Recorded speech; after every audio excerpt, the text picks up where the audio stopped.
ये देखे जौने लड़का का सुन्नत बा बिहार मुसलमानी वाले बाबू के बुआ की ओर से बहुत रुपया से आशीर्वाद नमस्ते प्रणाम। दिल के दरदिया हरदिया नहारी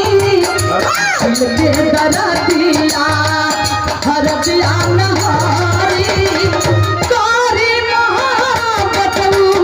फेरा में कारी दिल के दरदिया हरदिया नहारी हरदिया नहारी कारी मोहब्बत फेरा में कारी दिल के दरदिया हरदिया नहारी हरदिया नहारी कारी मोहब्बत फेरा में कारी। मेहरारू को हतिया कि दिल के दरदिया हरदिया नहरी करी मोहब्बत उ फेरा में पड़ी। एक बात और कहले बात का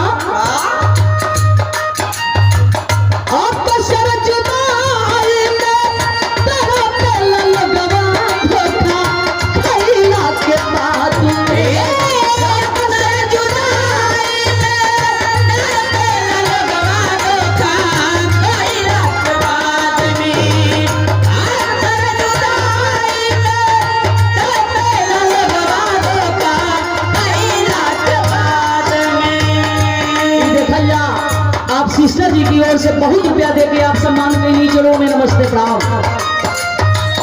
बाहर बैठा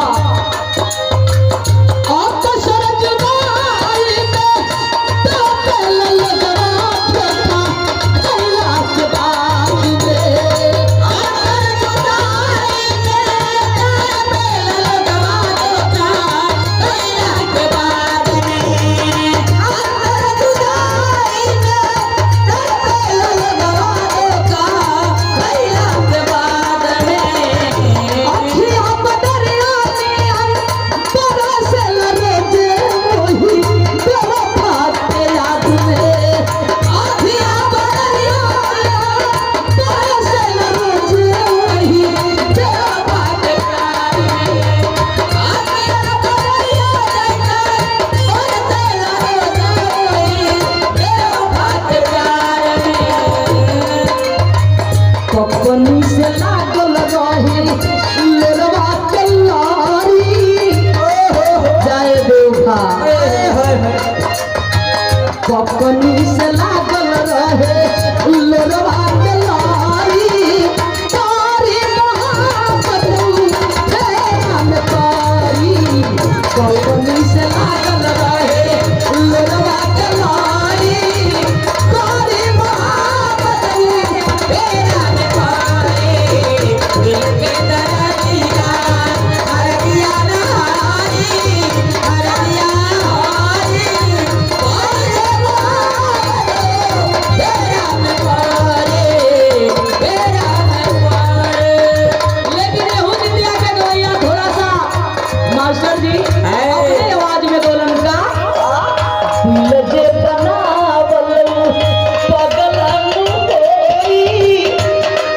दिल के जे बनावल दिल जे बनावल पगलन होई प्यार जे बनावल होई कसाई दिल जे बनावल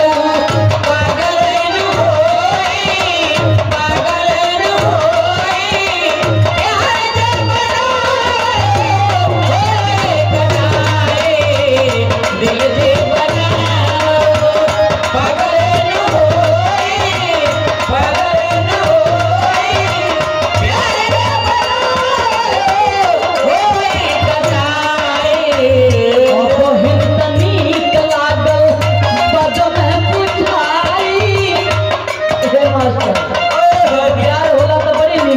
लेकिन जब धोखा मिलेला तब याद आवेला